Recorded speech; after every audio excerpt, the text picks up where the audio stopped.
कैसे फंसाते थे honey trap के जाल में। मुजफ्फरनगर पुलिस ने हनी ट्रैप गिरोह का किया खुलासा। एक महिला समेत 3 लोगों को गिरफ्तार करने में सफलता हासिल की गई। पुलिस ने बताया कि ये कई युवकों को अब तक अपने जाल में फंसाकर उनसे लाखों रुपए ऐंठ चुके थे। इस हनी ट्रैप गिरोह के खुलासे के दौरान मुजफ्फरनगर पुलिस ने मीडिया को विस्तार से जानकारी देते हुए इस पूरे मामले का खुलासा किया। थाना खालापार पुलिस को एक महिला द्वारा बलात्कार के संबंध में सूचना दी गई। पुलिस ने वादिया मुकदमा से बात की और निरीक्षण घटनास्थल किया। इसके बाद जो वादिया द्वारा तहरीर दी गई, उस तहरीर के आधार पर थाना खालापार पे सुसंगत धाराओं में मुकदमा पंजीकृत किया गया। जो बलात्कार की नई धारा है उसके तहत मुकदमा पंजीकृत किया गया।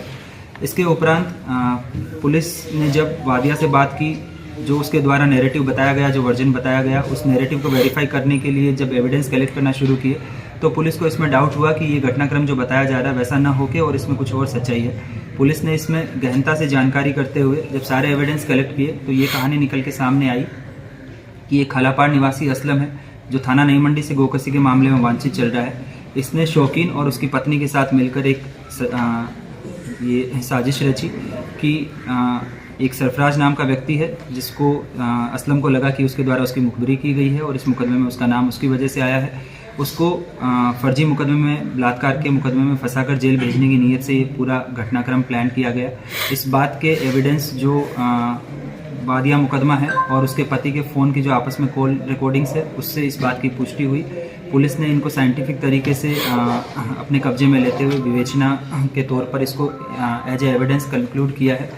इसके बाद इस मुकदमे में किसी भी व्यक्ति को बलात्कार के फर्जी मुकदमे में फंसाकर जेल भेजने की नीयत से लिखाए गए मुकदमे की धाराओं को तरमीम करते हुए इन तीनों अभियुक्तों को गिरफ्तार किया गया है। जब इनसे पूछताछ की गई तो उन्होंने इस बात को कबूला है कि ये जो शौकीन और इसकी पत्नी है, ये इसी तरीके के पहले भी कई लोगों को इस तरह के मामले में फंसा चुके हैं, जब फर्जी बलात्कार की घटना बताकर और जेल भिजवाने का काम इन लोगों द्वारा किया गया है। ये अभियुक्त गण जो हैं इन पे भी अलग अलग तरीके के मुकदमे हैं। इसमें शौकीन जो है उस पर चोरी और नकबजनी के कई मुकदमे हैं, जिसके संबंध में ये पहले भी जेल गया है। शौकीन पे अभी तक टोटल कुल 7 मुकदमे प्रकाश में आए, जिसमें एक 302 का मुकदमा भी है। इसके अलावा असलम जो नई मंडी से गोकसी के मामले में वांछित चल रहा है, उस पर भी पहले सन 2018 में थाना सिविल लाइन से गोकसी के मामले में जेल गया था। इसकी पत्नी जो है ये पहली बार किसी मुकदमे में पकड़ी गई है।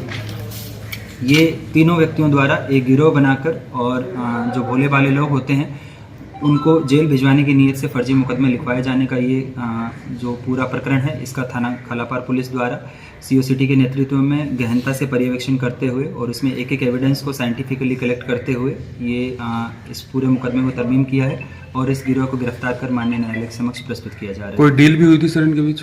इसमें असलम द्वारा बताया गया है कि अगर इनका पूरा प्लान सक्सेसफुल हो जाता तो इसके एवज में इनको 3 लाख रुपए दिए जाने थे, जिसके संबंध में कुछ पेशगी के तौर पे इनको रकम दी गई।